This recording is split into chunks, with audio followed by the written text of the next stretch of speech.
Let's be honest. You can't fix stupid, but you can dress it up in a suit, put lipstick on it, send it to Washington, D.C. to represent the Democrat Party. The lies that are coming out of the Democrat Party are just mind-boggling. There's no other way of putting it. It's as if they believe that their constituents are just too stupid to know the truth, and sadly, I guess that's the case. But we are finally seeing more and more Democrats jumping ship and leaving that party. More so than we saw jumping off the Titanic as it was sinking. And the Democrat Party is sinking. And if you don't believe me, well, watch this. And these Republicans, they're going to say that Joe Biden refused to sit down with them. That's a fake narrative. What's the plan here? He never came to the table to negotiate on the debt ceiling. That was not something that occurred. That is not something that's happening. We've been very clear. We're not negotiating around the debt ceiling. One of the main reasons that we lost the 2024 election was that we let hundreds of millions of people stream across the border. So what is the Democratic plan to show people that we're serious about this problem? We were slow to act as an administration and as a party on the southern border crisis. And it hurt us not simply with traditional Republican voters or swing voters, but in some segments of our own base communities and in communities of color, including right here in New York. There is no crisis at our southern border. Well, based on my visit to the border, what I have seen is that some of the steps that President Biden and the administration have taken over the last few months have certainly reduced the flow of illegal border crossing. I think the Biden administration is doing all that it can in that they inherited a broken system that needs to be fixed moving forward in a bipartisan way through comprehensive immigration reform and leaning in to strengthening the border. There is no crisis at our southern border.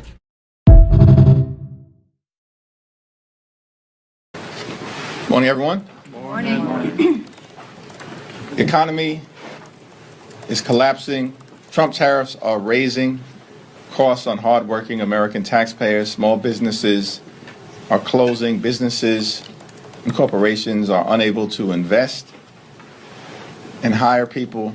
And Republicans are driving us toward a painful recession. Tonight, Wall Street surging. The Dow up 564 points. The Nasdaq and S&P 500 each recovering all of their losses since President Trump announced steep tariffs on imports on April 2nd. It follows a strong jobs report. The economy adding 177,000 jobs in April. The unemployment rate holding steady. The first report fully factoring in President Trump's tariffs. Young man, pick yourself up. Donald Trump and House Republicans promised the American people last year that they were going to lower costs on day one. But costs aren't going down, they're going up. Inflation is going up. Despite heightened uncertainty, the economy is still in a solid position. The unemployment rate remains low, and the labor market is at or near maximum employment. Inflation has come down a great deal. I said, say it again. What? Inflation has come down a great deal. Inflation is going up. I would say our country should be more fearful of white men across our country, because they are actually causing most of the deaths within this country. We should be profiling, monitoring, and creating policies to fight the radicalization of white men.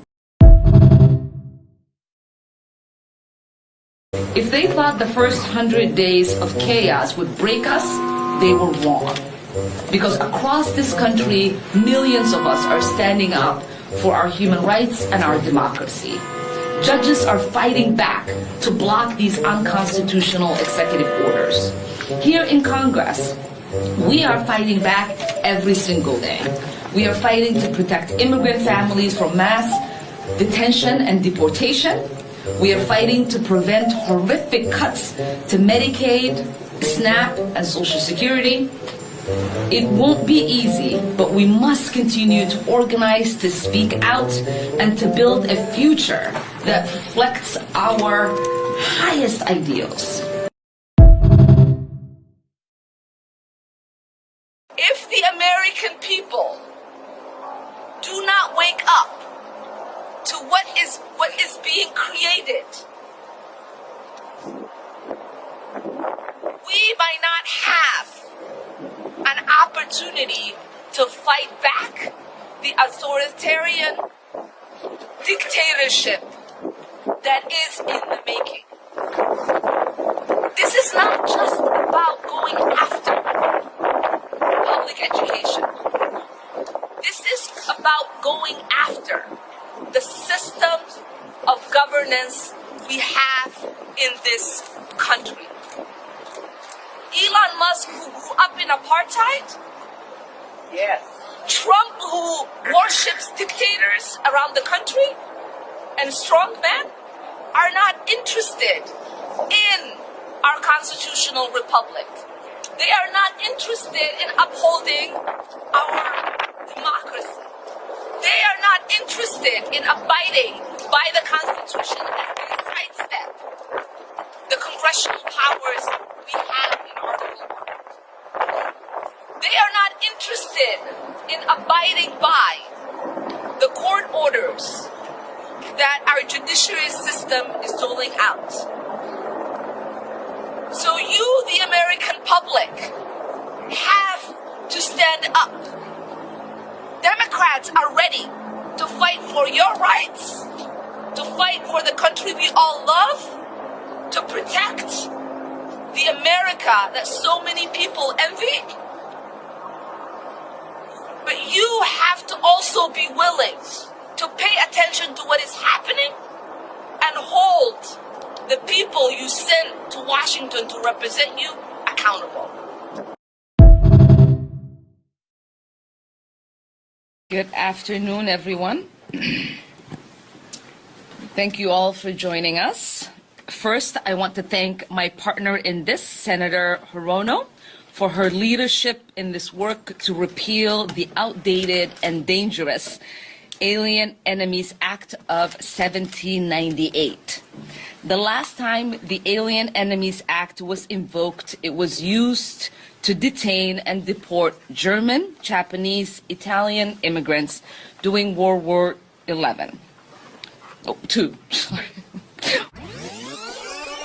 It was used to detain and deport German, Japanese, Italian immigrants during World War II. Wow. Just wow.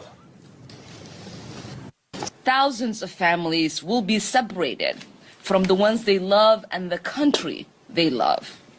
And thousands of families will have their futures and dreams torn apart. It's crucial to understand this basic moral point. This will not happen because of anything they have done. It will happen because of where they are from. It is hard to imagine anything more un-American than that. The Trump administration's immigration policy is a threat to immigrants like criminals. The Trump administration's immigration policy is a threat to immigrants like criminals. I'm Donald J. Trump, and I approve this message. Congresswoman Omar, I'm Miles Morrell with the Daily Caller News Foundation. Do you think more of your Democratic colleagues should be traveling to El Salvador to advocate on behalf of Rodrigo Garcia? I think you should fuck off. Yeah, that's I'm sorry, what, Congresswoman? Fuck off. Who should? You. Why me? We're not taking any questions right now, but here you go. Yeah, thanks. Any potential downsides of releasing into society every single person who's currently in a federal prison? Yeah, I think that everyone's like, oh my God, we're going to just release everybody.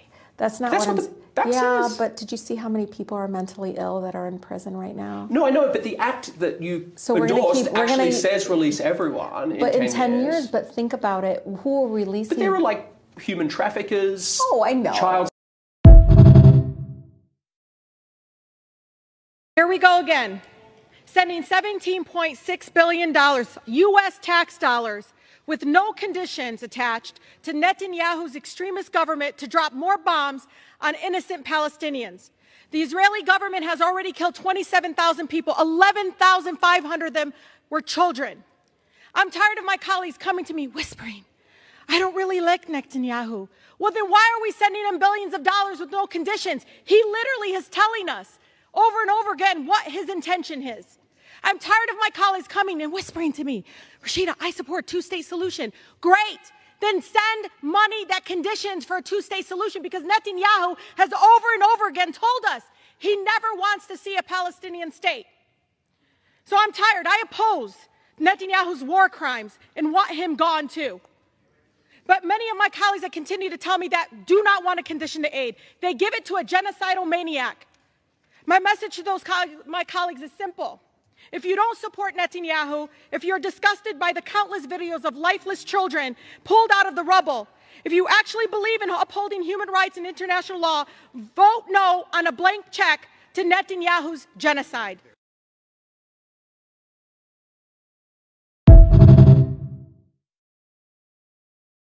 Is enough. It will separate families. It would lead again to continued discrimination. It's shameful that my colleagues are giving into racist fear-mongering at the first opportunity to pass legislation to scapegoat our immigrant neighbors and fuel hate in our communities. I know what's going to happen. It won't just be undocumented. It'll be people like my mother who will get stopped and profiled. She have to carry her U.S. passport around? Are we asking people now to have documentation? That's what you want to turn our neighborhoods into, is militarization? I yield the gentlelady an additional 30 seconds. The gentlelady is recognized. I just ask all of you to truly understand what this will do to our communities. I urge our colleagues to please vote no on this divisive bill. And it's so important to understand what you're going to turn our communities and our neighborhoods into. We can't allow that to continue to happen. With that, I yield.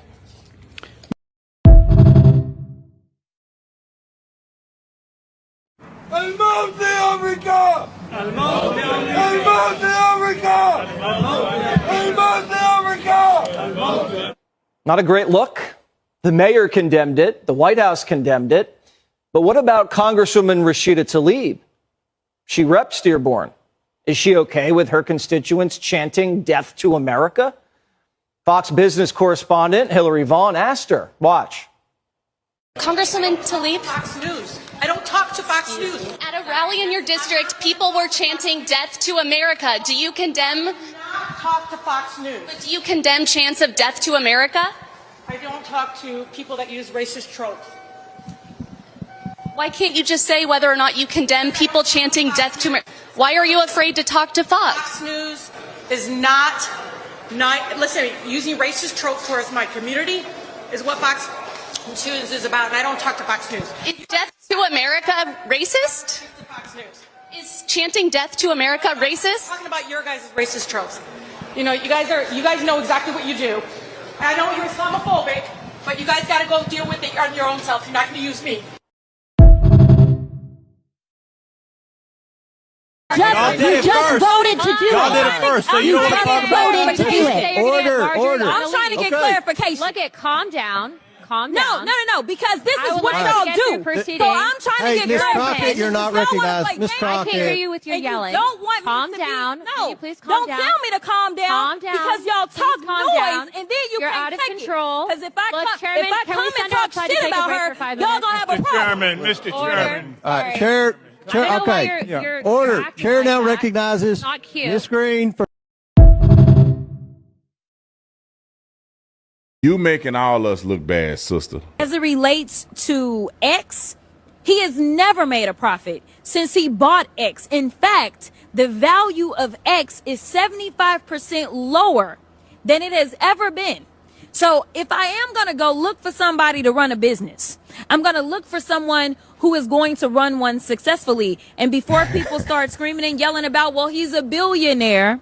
Yeah, when you know the right people and they'll just give you money, then you can become a billionaire too. And maybe one day all of us will have that kind of access. If you had any common sense whatsoever, you know that when he bought X or bought Twitter, it was overinflated to start with. It wasn't worth $40 billion.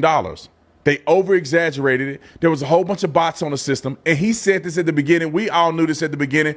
But he decided that saving free speech was more important than this overinflated valuation of X. So we all knew it's a crap show. She has to be the dumbest person in the world, because you could just go to PayPal, you could go to Tesla, you could go to SpaceX, you could go down a list of the things that he developed, OpenAI. All of these are multi-billion-dollar companies. Tesla's $1 trillion company. Ma'am, you picked Twitter that he acquired with other investors to act like he don't have a business acumen. The dude just rescued people from outer space with the Space Force Dragon.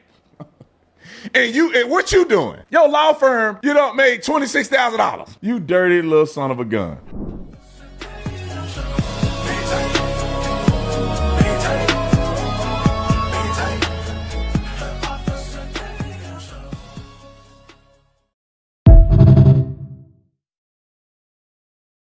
It is not a criminal violation to enter the country illegally. It's not a criminal. It's a crime. It's not a crime, which is why they're so frustrated, because they really want our local law enforcement to go out and round up people when they could be looking out for the murderers and the sexual abusers as well as the robbers. They want them to go and round people up on civil accusations. And so that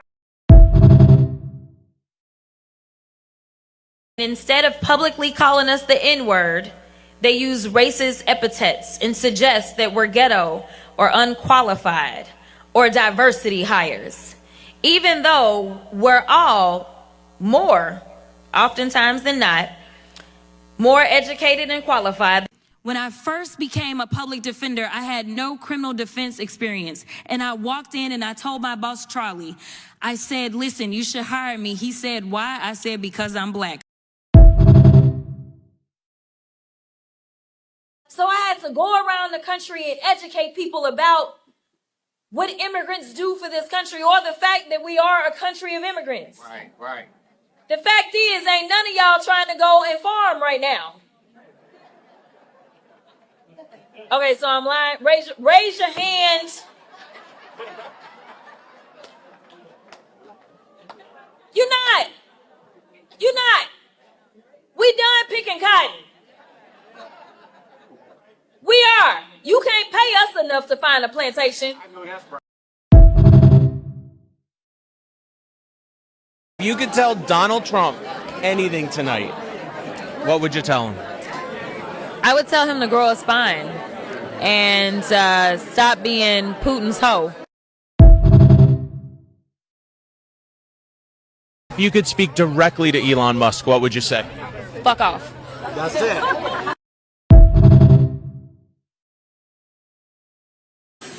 We must fight the oligarchy that has created this nightmare. And that is why I have never taken money from lobbyists or corporations, and it's why I never will. Never taking money from lobbyists or corporations, you say, AOC. Got it. Fight the oligarchy, you say. Interesting. So then, question. Where does AOC, my dear, do you get the money to fly that massive private jet on your national Fight the Oligarchy circus tour?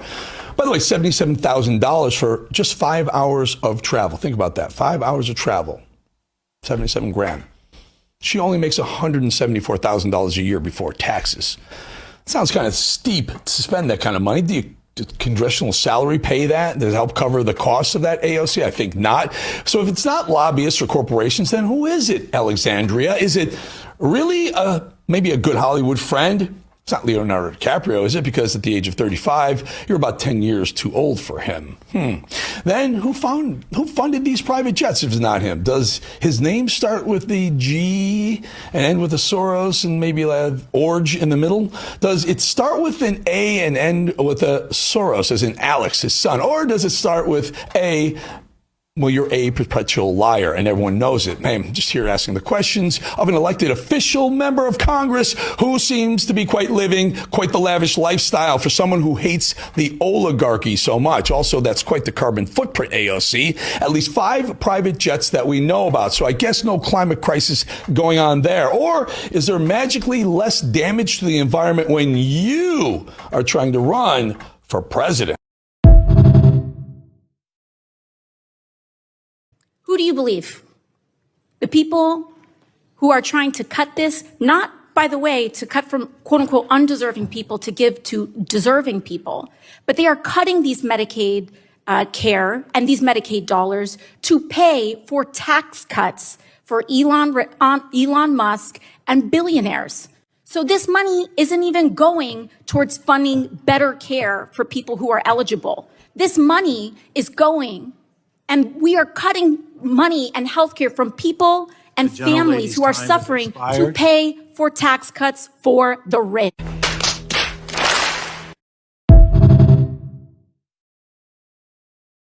Congress, don't tell me this is about consistency. Don't tell me that this is about a condemnation of anti-Semitic remarks when you have a member of the Republican caucus who has talked about Jewish space lasers and an entire amount of tropes and also elevated her to some of the highest committee assignments in this body. This is about targeting women of color in the United States of America.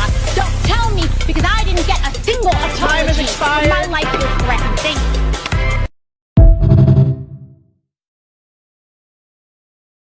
And now what DHS is trying to say, again, they're using public intimidation because they know that they cannot come for us all. They know that they cannot come for us all. And recently what they said is that DHS is allegedly looking into arresting members of Congress who were showing up for their legal and constitutional obligation to conduct oversight. If anyone's breaking the law in this situation, it's not members of Congress, it's the Department of Homeland Security. It's people like Tom Homan and Secretary Kristi Noem. You lay a finger on someone, on Representative Bonnie Watson Coleman, on Representative, or any of the representatives that were there, you lay a finger on them, we are going to have a problem. Because the people who are breaking the law are the people who are not abiding by it. And it is enshrined in the law that members of Congress who show up to ICE and CBP facilities are required to be granted access, legally required to be granted access. And they legally cannot be inhibited from accessing these facilities to conduct their constitutional obligation to investigate and conduct oversight. So if Kristi Noem wants to break the law, that's on her. But it sure as hell is not someone like Representative Robert Menendez that needs to be arrested, okay? Which includes family separation. The same as is with every U.S. citizen parent gets arrested when they're with a child. Zero tolerance was interpreted as the policy that separated children from their If I get arrested for DUI and I have a young child in the car, I'm going to be separated. When I was a police officer in New York and I arrested a father for domestic violence, I separated that father Mr. from his Holman, family. with all due respect, legal asylees are not charged with any crime. When you're into the country illegally, it's violation 8 United States Code 1325. Seeking asylum is legal. If you want to seek asylum, you go through the port of entry, do it the legal way. The Attorney General of the United States has made that clear. Okay. Okay, okay. So should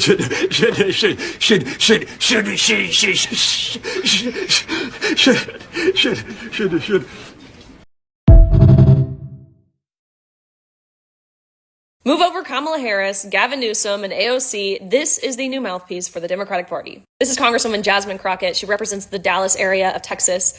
Over the past few weeks, she has proven herself to be a professional race baiter, as she has openly called for violence against those who she disagrees with, people like Elon Musk, Ted Cruz. And as of today, she has proven herself to be an ableist. Because we in these hot-ass Texas streets, honey. Y'all know we got Governor Hot Wheels down there. Come on now. And the only thing hot about him is that he is a hot ass mess, honey. So yes. If you don't know Governor Abbott of Texas, this is him. He is in a wheelchair. In his 20s, he took a break from studying for the bar exam. He went out on a run like he's done many times before, and a large oak tree snapped and fell on his back, causing him to, of course, be paralyzed. Here's Congresswoman Crockett openly calling for violence. I think that you punch. I think you punch. I think you're okay with you okay with punching. But like, it's Ted Cruz. I mean, like, this dude has to be knocked over the head, like, hard, right? Like, there is no niceties with him. Like, at all. Like, you go clean off on him, right? On March 29th, it's my birthday. And all I want to see happen on my birthday is for Elon to be taken down. Yes. The party of tolerance. What's happening right now? I am tired of the white tears. Are sending your kids to college to go and work on them. Okay, well, guess who is working the farms? So that you can afford your food. That you can have food. So that you can have food. Now, how many of you are looking to send your kids into hospitality after this college education so that they can go and make the beds at the hotels? How many of you are planning to send your kids to college so that they can then go and build these houses? So the reality is that so long as we live in a capitalist society, there's always going to be someone or a group of people that will do work that some of the rest of y'all don't want to do. I don't care which side of the political aisle you're on. This type of behavior, this type of person can only be described as vile. How this woman is an elected official, never mind, again, the mouthpiece for the Democratic Party, is beyond me. But by all means, Democrats, please keep giving Jasmine Crockett a microphone and putting her behind a camera. If you do, Republicans won't lose an election ever again.